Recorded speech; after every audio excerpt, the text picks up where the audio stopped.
West Bengal state university education 2023-24 BA first semester examination, philosophical foundation of education. দেখো, 1 নম্বরের প্রশ্ন, ব্যাপক অর্থে শিক্ষার ধারণাটি বিবৃত করো।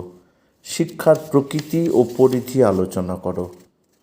বি, রবীন্দ্রনাথ ঠাকুর সমর্থিত শিক্ষার লক্ষ্য, পাঠ্যক্রম ও শিক্ষণ পদ্ধতি আলোচনা করো। সি, শিক্ষার বিভিন্ন উপাদানগুলি কী কী? শিক্ষার উপাদানগুলির মধ্যে পারস্পরিক সম্পর্ক আলোচনা করো। এবার যে কোনো 4টি প্রশ্নের উত্তর দাও, প্রতিটি প্রশ্নের মান 5। এ হচ্ছে অনিয়ন্ত্রিত এবং প্রথা বহির্ভূত শিক্ষার ধরনের মধ্যে পার্থক্যগুলি কী কী? বি, শিক্ষার সমাজতান্ত্রিক লক্ষ্যটি বিবৃত করো। সি, মূল্যবোধের বৈশিষ্ট্যগুলি কী কী? ডি, সংকীর্ণ অর্থে শিক্ষার ধারণাটি বিবৃত করো। আর ই হচ্ছে ফ্রয়েবেল প্রবর্তিত বিদ্যালয়ের ধারণা সম্পর্কে একটি টীকা লেখো।